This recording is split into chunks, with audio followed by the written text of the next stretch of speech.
Last এপিসোডে আমরা জেনেছিলাম জৈন্তাপুরের প্রকৃত বয়স না জানা এই পাকুড় গাছের নিচে অবস্থিত মেঘালিত সম্পর্কে। আজকে আমরা জানব জৈন্তিয়া রাজবাড়ির রাজ মন্দির বা কালী মন্দিরের ইতিহাস এবং সেখানে কখন কিভাবে মানব বলি দেওয়া হতো সে সম্পর্কে, এবং অদূরে পাহাড়ের উপর একটি ধ্বংসপ্রাপ্ত মন্দির সম্পর্কে। ইতিহাস থেকে জানা যায় 1596 থেকে 1606 খ্রিস্টাব্দ পর্যন্ত ধনমানিক নামে একজন ব্যক্তি এই জৈন্তিয়া রাজ্যের রাজা ছিলেন।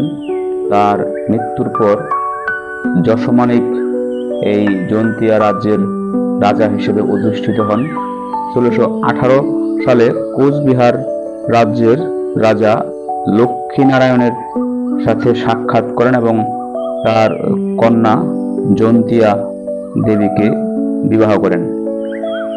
এই কোচবিহার রাজ্যের রাজা লক্ষ্মীনারায়ণ মেয়ের বিয়েতে উপহার স্বরূপ একটি ধাতব নির্মিত কালী মূর্তি উপহার দেন এবং সেই মূর্তিটি মূলত এইখানে স্থাপন করেন এবং তার স্ত্রী পরবর্তীকালে জৈন্তিয়া দেবী এই মন্দিরটির নামকরণ বা যশমানিক এই মন্দিরটির নামকরণ করেন জৈন্তিয়া মন্দির।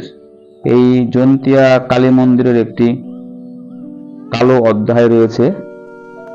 স্থানীয় মানুষজন এবং ইতিহাস থেকে জানা যায় আমাদের সামনে যেই গোল বেদিটি রয়েছে, মূলত এখানে সেই সময়ে নরবলি বা মানুষকে বলি দেওয়া হতো এই কালী দেবীর সামনে। তার একমাত্র উদ্দেশ্য ছিল এখানকার যিনি রাজা ছিলেন তিনি যেন শত্রুমুক্ত থাকেন, বিভিন্ন বিপদ থেকে মুক্ত থাকেন এবং সামগ্রিক সমস্যাগুলো তার উপর পর্যবেসিত না হয়। এই বেদিটির ধাপগুলো মূলত এই বলির কার্যক্রম পরিচালনার পূর্বে বিভিন্ন কাজে ব্যবহৃত হতো। জনশ্রুতি আছে এই কূপটিতেই সাধারণত সেই বলির পরবর্তী দেহটি ফেলা হতো এবং কর্তনকৃত মুন্ড বা মাথাটি রাখা হতো কালী দেবীর পায়ের নিচে।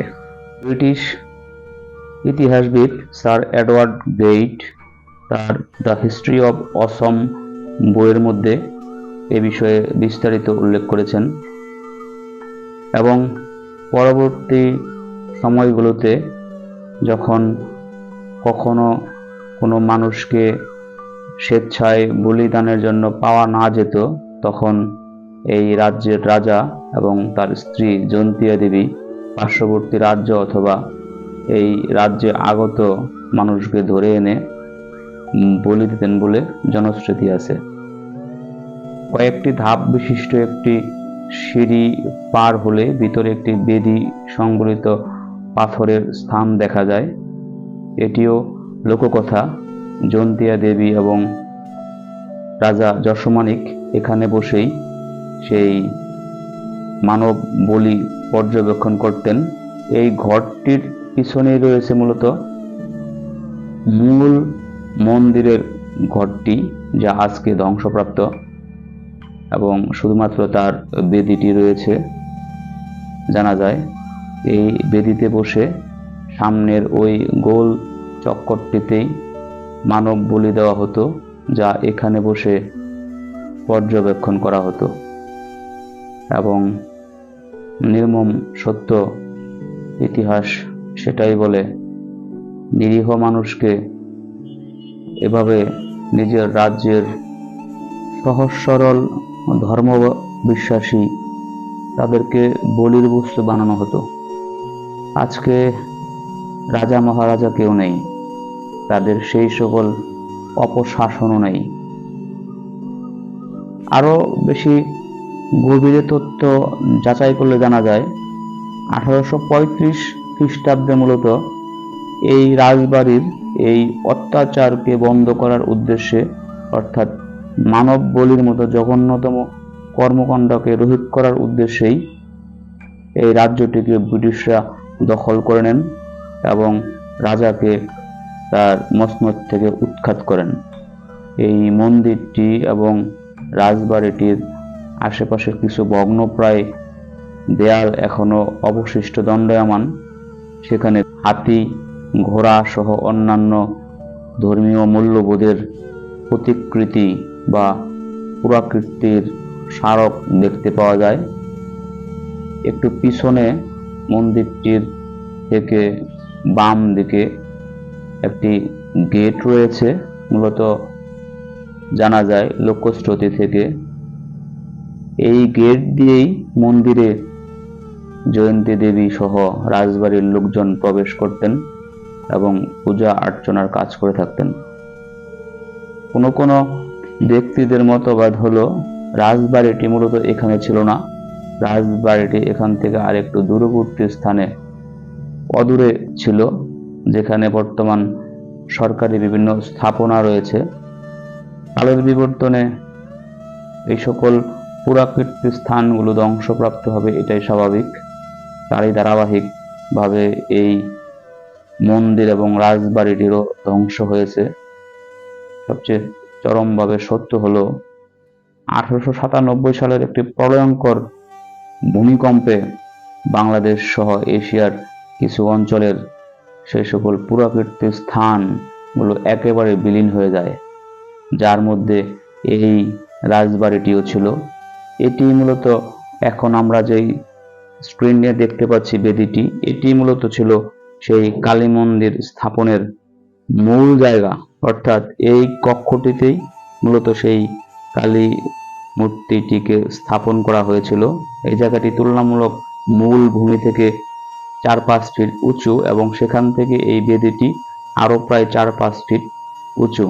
এখন শুধু বেদির মূল স্থানটুকু রয়েছে এবং চতুর্দিকে একটি বাউন্ডারি রয়েছে।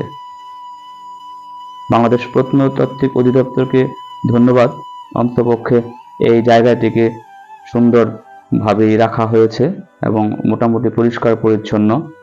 আমরা এরপর ছুটে চললাম পাহাড়ের উপরে অবস্থিত সেই ঐতিহাসিক মন্দিরটি দেখার জন্য।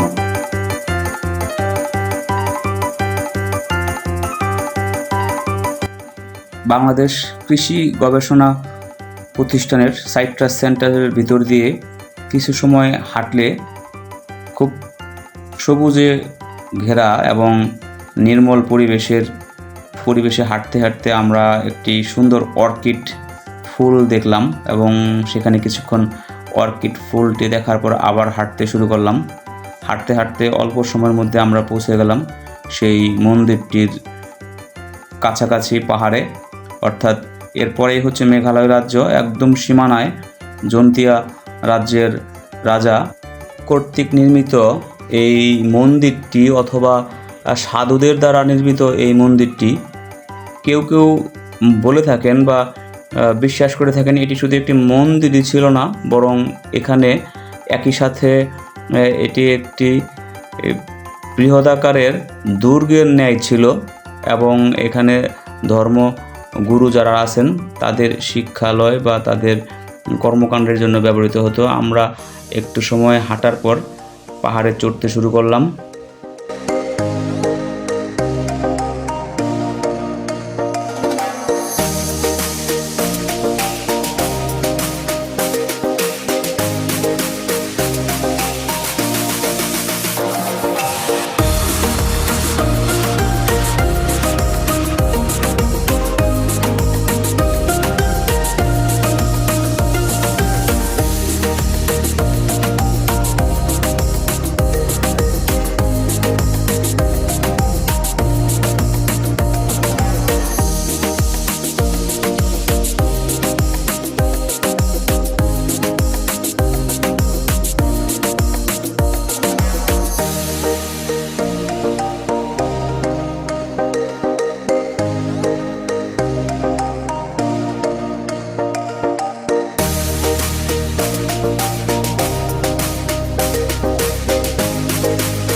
পাহাড়ে উঠতে উঠতে মাঝে মাঝে থেমে যেতাম আর দাঁড়িয়ে এদিক সেদিক তাকিয়ে ভাবতাম উঠবো নাকি পাশের এত সুন্দর সিনারিওগুলো দেখতে থাকবো।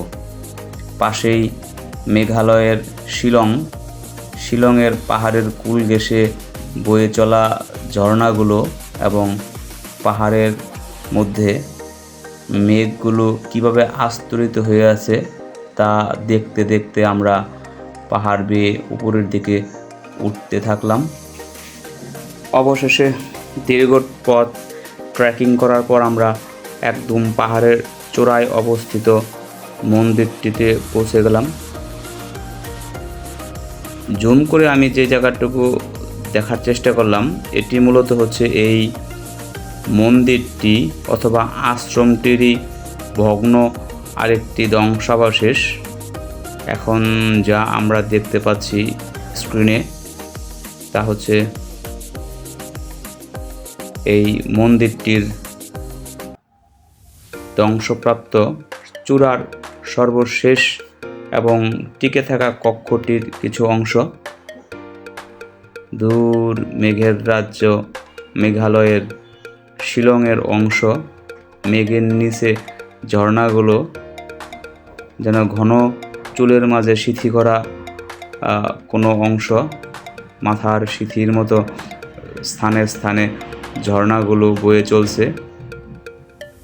মেঘগুলো পাহাড়কে বিধৌত করে ঝর্ণাকারে এই ভূমিতে ঝরে পড়ছে। আমরা এই মন্দিরের সঠিক নির্মাণ সাল এবং নির্মাণ শৈলী, নির্মাণ কৌশল কিছুই উদ্ধার করতে পারলাম না। শুধুমাত্র জানতে পারলাম এটি একটি প্রাচীন মন্দির এবং যেটি এই জৈন্তা রাজ্যের রাজা অথবা ওই সময়ের ধর্মগুরুদের দ্বারা নির্মিত হয়েছিল এবং এটি একটি আশ্রম হিসেবেও ব্যবহৃত হতো।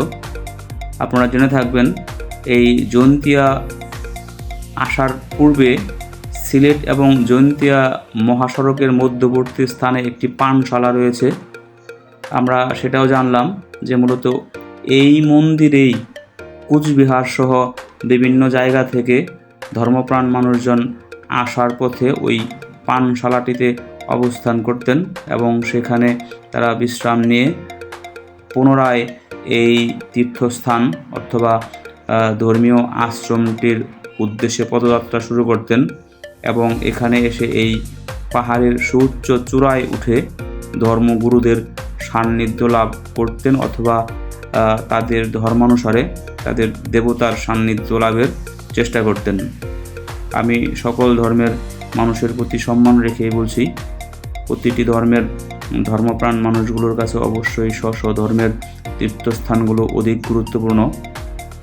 আমরাও প্রতিটি ধর্মের মানুষের প্রতি সম্মান জানিয়ে তাদের তীর্থস্থান থেকে এবার সকল বন্ধুরা নামতে শুরু করলাম, কারণ বিকেল গড়িয়ে সন্ধ্যা ঘনিয়ে আসছিল। আর আপনারা সকলে জানেন সিলেট সহ পাহাড়ি অঞ্চলের বর্ষা মাসের একটি বড় ভয় বা আতঙ্ক হচ্ছে জোক। আমরা সেই জোকের আতঙ্ক নিয়ে কিছুটা ভীতি, কিছুটা ঠাট্টা তামাশা করতে করতে জঙ্গলের মধ্য দিয়ে পাহাড় থেকে নামতে শুরু করলাম এবং জায়গায় জায়গায় আমি দেখলাম বা দেখার চেষ্টা করলাম কোথাও কোথাও এই আশ্রমটির বা মন্দিরটির অথবা জনশ্রুতি মোতাবেক এই দুর্গটির বেশ ধ্বংসাবশেষের ইট পাথরের স্মৃতিচিহ্ন আছে। এটি কোনো ছোট মন্দির ছিল না। আমরা যেই পথ ধরে হাঁটছি এটিও মূলত ইট পাথরের উপর দিয়ে হাঁটতেছিলাম। বোঝা যাচ্ছিল যে এটি এই মন্দির বা আশ্রমে যাতায়াতের জন্য রাস্তা ছিল। আমরা ওঠার সময় এই রাস্তাটিকে মিস করেছিলাম। আমরা ভিন্ন দিক থেকে উঠেছিলাম বিধায় আমাদের উঠতে খুব কষ্ট হচ্ছিল। বাট নামার সময় আমাদের সাথে ওখানকার স্থানীয় কিছু লোকের দেখা হয় এবং তারা আমাদেরকে এই পথটি ধরিয়ে দেন। আমরা সেই পথ ধরে হাঁটতে হাঁটতে অবশেষে চলে আসলাম পাহাড়ের নিচে। আজকে জৈন্তাপুর মন্দির বা আশ্রমের এই পাহাড়ের চূড়া থেকে বিদায় নিচ্ছি। দেখা হবে বাংলাদেশের পথে প্রান্তরে সৃষ্টিকর্তার অপার লীলাভূমির অন্য কোনো স্থানে অথবা এদেশের ইতিহাস ঐতিহ্যের গৌরবময় অতীত প্রত্নতাত্ত্বিক স্থানগুলোতে। সে পর্যন্ত সকলেই ভালো থাকুন। সকলকে ধন্যবাদ। আসসালামু আলাইকুম।